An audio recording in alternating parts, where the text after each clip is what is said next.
ഇന്ത്യയും പാകിസ്ഥാനും വെടിനിർത്തൽ പ്രഖ്യാപിച്ച് നിമിഷങ്ങൾക്കകം തന്നെ പാകിസ്ഥാൻ എന്ന രാജ്യം വ്യവസ്ഥ ലംഘിച്ചു. ഒരുപാട് സംഘർഷങ്ങളും അതുപോലെ പ്രശ്നങ്ങളും നിലനിൽക്കുന്ന രണ്ട് രാജ്യങ്ങളാണ് ഇന്ത്യയും പാകിസ്ഥാനും എന്നത്. അമേരിക്കൻ പ്രസിഡന്റ് ഡൊണാൾഡ് ട്രംപ് ആയിരുന്നു വെടിനിർത്തലിനെ കുറിച്ചുള്ള വാർത്ത ലോകത്തെ പ്രധാനമായിട്ടും അറിയിച്ചിരുന്നത്. സൗദി സർക്കാരിന്റെ നേതൃത്വത്തിൽ 2 ദിവസമായി അനുരഞ്ജന ചർച്ചകൾ നടന്നു വരികയാണ്. ഇന്ത്യയും അതുപോലെ പാകിസ്ഥാനെയും സമാധാനത്തിന്റെ വഴിയിലേക്ക് എത്തിക്കുവാനായി ചർച്ചകൾ കൂടുതലും നടന്നത് ഇരു രാജ്യങ്ങളിലെ മുതിർന്ന ഉദ്യോഗസ്ഥരിലൂടെയായിരുന്നു. Director general of military operations നടത്തിയ ചർച്ചകളിലാണ് പ്രധാനമായിട്ടും വെടിനിർത്തലിലേക്ക് എത്തിച്ചതെന്നും പുറത്തുവരുന്ന വിവരങ്ങൾ സൂചിപ്പിക്കുന്നുണ്ട്. ഇന്ത്യൻ സൈന്യത്തിലെ മുതിർന്ന ഉദ്യോഗസ്ഥരായിരുന്നു DGM ഒമാർ എന്നത്. മാത്രമല്ല, ഇവർ സാധാരണയായി ലഫ്റ്റനന്റ് ജനറൽ റാങ്കിലുള്ളവരുമായിരിക്കും. ഇന്ത്യയിലും അതിർത്തികളിലുമുള്ള എല്ലാ സൈനിക പ്രവർത്തനങ്ങളുടെയും മേൽനോട്ടം വഹിക്കാൻ ഉത്തരവാദിത്തമുള്ള ആളുകൾ കൂടിയാണ് ഇവർ. ഇരു രാജ്യങ്ങൾക്കുമിടയിൽ സംഘർഷമുണ്ടാകുന്ന സാഹചര്യത്തിൽ പ്രതിരോധ തന്ത്രങ്ങൾ ആസൂത്രണം ചെയ്യുകയാണ് ഇവരുടെ പ്രധാന ദൗത്യമെന്നത്. യുദ്ധം നടക്കുമ്പോഴും ഇരു രാജ്യങ്ങളുടെയും DGMO പദവിയിലുള്ളവർ മറ്റു രാജ്യങ്ങളിലെ DGMOമാരുമായി ചർച്ചകൾ നടത്തുകയും ചെയ്യുന്നുണ്ട്. സൈനിക ഓപ്പറേഷനുകൾ, കലാപം നിയന്ത്രിക്കൽ, സമാധാനം പുനഃസ്ഥാപിക്കൽ തുടങ്ങിയ ഉത്തരവാദിത്തങ്ങളും ഈ പദവിയിലുള്ളവർ നിർണായകമായിട്ടാണ് വഹിക്കുന്നത്. ഇന്ത്യയിൽ army, navy, air force, intelligence agency എന്നിവയ്ക്കിടയിൽ പരസ്പരം ബന്ധപ്പെടുന്ന ഘടകമായും വളരെയധികം ഇവർ പ്രവർത്തിക്കുന്നുണ്ട്. രണ്ട് രാജ്യങ്ങൾ തമ്മിലുള്ള അതിർത്തി തർക്കങ്ങളും അതുപോലെ വെടിനിർത്തൽ എന്നിവ പരിഗണിക്കുന്നതിലും പ്രധാന പങ്ക് വഹിക്കുന്നതും കൂടുതലും ഇവരാണ്. ഇന്ത്യൻ സൈന്യത്തിന്റെ നിലവിലെ DGMO ലഫ്റ്റനന്റ് ജനറൽ എന്നത് രാജീവ് ഘായിയാണ്. അദ്ദേഹം 2024 ഒക്ടോബർ 25-നായിരുന്നു സ്ഥാനമേറ്റിരുന്നത്. മേജർ ജനറൽ കാശിഫ് അബ്ദുള്ളയായിരുന്നു പാകിസ്ഥാന്റെ DGMO എന്നത്.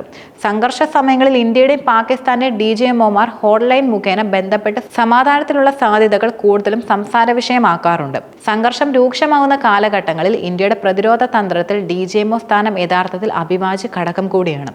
നിലവിലെ പോലെ സംഘർഷങ്ങൾ കനക്കുന്ന സാഹചര്യങ്ങളിൽ സംഘർഷങ്ങൾ കൈകാര്യം ചെയ്യുന്നതിനും അതുപോലെ അത് കുറയ്ക്കുന്നതിനും മറ്റ് രാജ്യങ്ങളിലെ സൈനികരുമായോ ഉദ്യോഗസ്ഥരുമായോ ഇവർ നേരിട്ട് ആശയവിനിമയം നടത്തി വരികയും ചെയ്യുന്നുണ്ട്. മാത്രമല്ല, സൈന്യങ്ങൾ തമ്മിലുള്ള സമ്പർക്ക കേന്ദ്രമായിരിക്കണം DGMO എന്നത്. സംഘർഷം രൂക്ഷമാകുന്ന സാഹചര്യങ്ങളിൽ ഒരു പരിധിവരെ പ്രൊഫഷണൽ വിശ്വാസം വളർത്തിയെടുക്കുക എന്നതാണ് ഇതിന്റെ നിലനിൽക്കുന്ന ഒരു വലിയ ആശയം. സംഘർഷകാലത്ത് DGMO തലത്തിലുള്ള ചർച്ചകൾ ആശയവിനിമയത്തിനുള്ള ആദ്യ പടിയായിട്ടുമാണ്. മെയ് 10 വൈകിട്ട് പാകിസ്ഥാൻ DGMO ഇന്ത്യയിലേക്ക് ഹോട്ട്ലൈനിൽ വിളിച്ചതിനെ തുടർന്ന് ഇന്ത്യയും പാകിസ്ഥാനും തമ്മിൽ വെടിനിർത്തൽ പ്രാബല്യത്തിൽ കൂടുതലായിരുന്നു. ഇന്ത്യൻ ഉദ്യോഗസ്ഥനായ രാജീവ് ഘായിയെ വിളിച്ച് സംഘർഷം അവസാനിപ്പിക്കാൻ പാകിസ്ഥാൻ ആഗ്രഹിക്കുന്നതായി അറിയിക്കുകയും ചെയ്തിരുന്നു. സംഘർഷം ആരംഭിച്ചത് മുതൽ ഇരു രാജ്യങ്ങളുടെയും വിദേശകാര്യ മന്ത്രിമാർ തമ്മിൽ ചർച്ചകളും മറ്റും ഒന്നും തന്നെ നടന്നിരുന്നുമില്ല. അതേസമയം തന്നെ അമേരിക്ക ഉൾപ്പെടെയുള്ള രാജ്യങ്ങൾ ഇരു രാജ്യങ്ങളുടെ വിദേശകാര്യ വകുപ്പുമായി ചർച്ചകൾ നടത്തിക്കൊണ്ട് വെടിനിർത്തലിന് തയ്യാറാകണമെന്ന ആവശ്യവും ഉന്നയിച്ചു. പക്ഷേ വെടിനിർത്തൽ വന്നതിന് ശേഷം ഒരു മൂന്നാം കക്ഷിയും വെടിനിർത്തലിനായി ഇടപെട്ടിട്ടില്ല എന്നായിരുന്നു കേന്ദ്രം നടത്തിയ പ്രസ്താവന എന്നത്. വെടിനിർത്താനുള്ള തീരുമാനം വിദേശകാര്യ സെക്രട്ടറി വിക്രം മിസ്രി വാർത്താ സമ്മേളനത്തിലൂടെ ഔദ്യോഗികമായി അറിയിച്ചിട്ടുണ്ട്. ഇരു രാജ്യങ്ങളും അംഗീകരിക്കുന്ന വേദിയിൽ തുടർ ചർച്ചയെന്ന അമേരിക്കൻ സ്റ്റേറ്റ് സെക്രട്ടറി മാർക്കോ റൂബിയോയുടെ പ്രസ്താവന ഇന്ത്യ യഥാർത്ഥത്തിൽ തള്ളി. മാത്രമല്ല, ഒരു മൂന്നാം കക്ഷിയും ഇടപെട്ടിട്ടില്ലെന്നതിനൊപ്പം ഒരു തുടർ ചർച്ചയുമില്ലെന്ന് ഇന്ത്യ വ്യക്തമാക്കിയിട്ടുമുണ്ട്.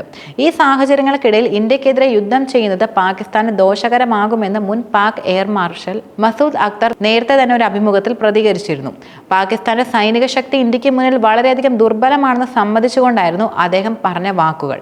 പാകിസ്ഥാൻ ഏറ്റവും കൂടുതൽ തിരിച്ചടി കിട്ടുന്നത് യഥാർത്ഥത്തിൽ സ്വന്തം രാജ്യത്തിൽ നിന്ന് തന്നെയാണെന്നതും ഏറെ അത്ഭുതകരവുമാണ്. ഇന്ത്യയോട് യുദ്ധം ചെയ്യാൻ പാടുപെടുന്ന പാകിസ്ഥാനെ പിന്നിൽ നിന്നും കുത്തുകയാണ് യഥാർത്ഥത്തിൽ പാകിസ്ഥാനിലെ ബലൂചിസ്ഥാൻ ലിബറേഷൻ ആർമി. ഇപ്പോൾ കഴിഞ്ഞ ഏതാനും ദിവസങ്ങളായി BLA പാകിസ്ഥാൻ സൈന്യത്തിന് നേരെ വലിയ രീതിയിലുള്ള ആക്രമണങ്ങളാണ് കൂടുതലും നടത്തിയിരുന്നത്.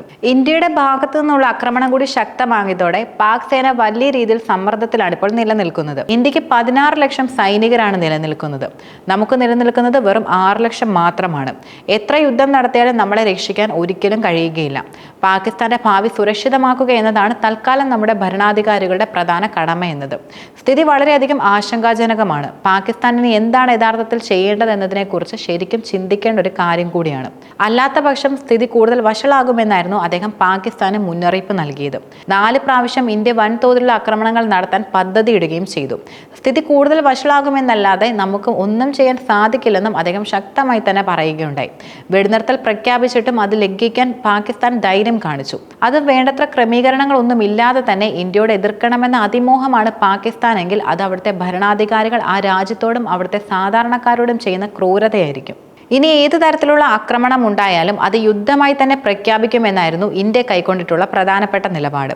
അത് പാകിസ്ഥാൻ ഇന്ത്യ നൽകുന്ന അവസാന മുന്നറിയിപ്പുമായിരിക്കും. ഇന്ത്യ പാകിസ്ഥാൻ സംഘർഷം രൂക്ഷമാകുന്ന സാഹചര്യത്തിന്റെ അടിസ്ഥാനത്തിൽ വലിയ രീതിയിലാണ് പാകിസ്ഥാൻ ഇപ്പോൾ പെട്ടിരിക്കുന്നത്.